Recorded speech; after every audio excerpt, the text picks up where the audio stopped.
business models. So we talked a little bit about like validating against the market and like keeping an eye on market trends. But I want to talk about business model understanding, because I think if there's one thing in here that strongly supports itself to the side that building something for yourself is a hack to product management, it's going to be the business model side of it.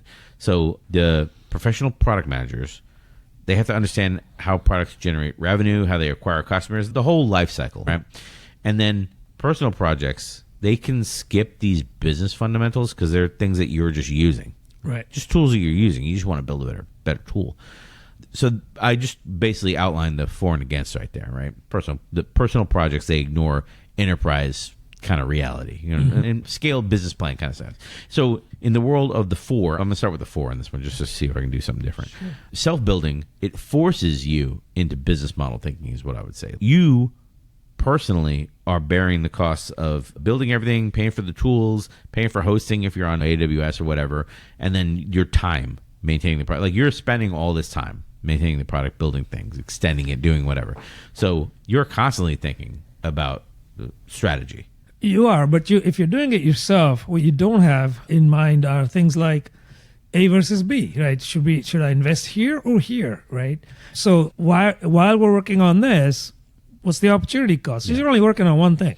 Yeah. Right? I don't necessarily say that's a strong against or anything. I think it's just one of those things you learn very quickly when you get into a corporate environment. Yeah. No, I understand, but I'm also thinking about all the places I've been a product manager, having to constantly fight with executives that just want to shortcut all of the Marty Kagan technical feasibility and business viability. Yeah, they want to shortcut all that stuff. Where here, you can't shortcut those things. If it's not viable for the business, you need to come up like the feature I was talking about before. Where, it's tracking all of my jobs and I can see everything in one place.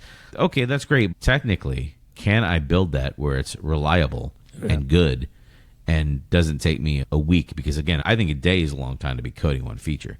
And if it takes me a full week to build that, I mean, I basically could completely rewrite the tools from scratch. I was going to say, that's the opportunity. Yeah. So I'm going to look at those things differently. I think that is transferable to the professional product world, where I have to think about how it fits into the broader strategy of my tools and how customers will perceive them. I'm thinking about the market. So I'm building it for myself. Yep. I am advancing a strategy. Both sides of this one are kind of weak. Actually, now I'm taking a step back. They're saying like my prioritization should be tied in with the strategy.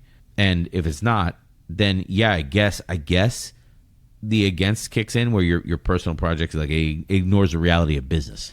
You're just creating cool new tools because you think they're cool. Or you're doing it just to learn. Right? But I would say like that's not been my experience. My experience is only if it is in line with a strategy that I'm shooting towards will I go down the road of creating that feature. If it's not tied to a strategy that I need that thing to do some business function, that's the only reason I'm not building it because it would be cool to see. Yep. I'm not building cool tech to have cool tech to be like, hey guys, look at my cool tech.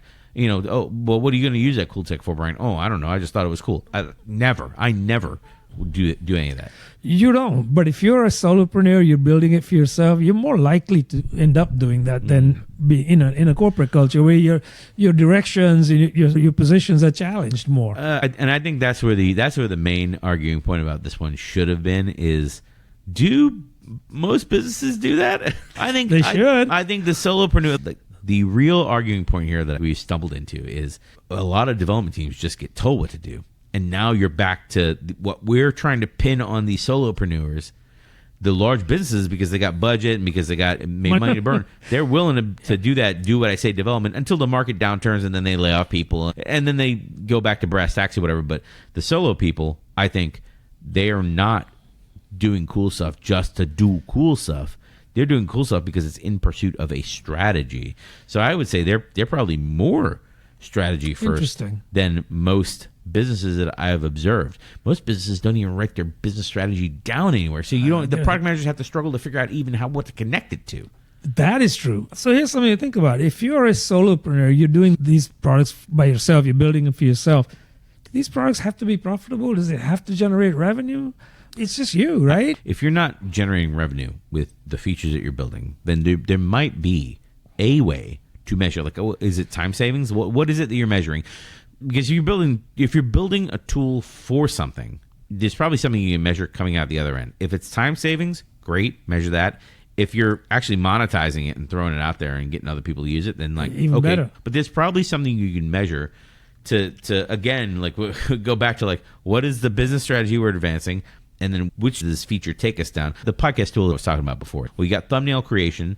That's one strategy. You got podcast uploading to different platforms. That's another strategy with social media. Like those are different strategies. So if I put time into better thumbnails, more fonts, more, it leads to an attractive product. Right, yeah, for people looking for thumbnails. So I just need to be looking at what features and in which direction I'm pushing. Yep.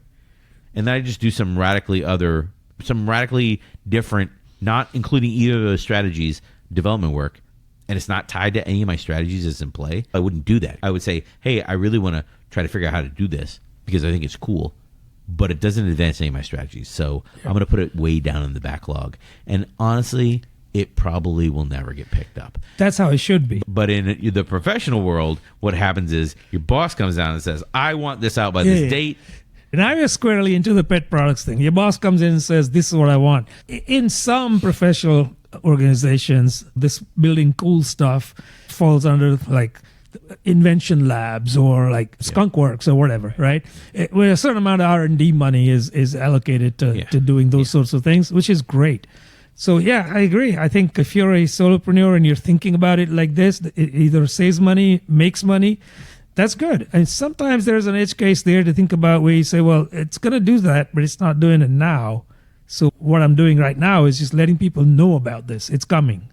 And that's just you're gaining mind share with the promise of future revenue. Yeah. So there's that to think about. But yeah, I agree. I think if you're thinking about it the way you just described you would as a solopreneur, that's great. But if you're a technically inclined person and you're building something, there is a very real likelihood that you might end up going down rabbit holes and building stuff just because you think it's cool. Right. You got to challenge that and say, no. Do you want to get ahead in the field of product management, or are you just simply looking to build cool stuff for the sake of it, maybe? Right.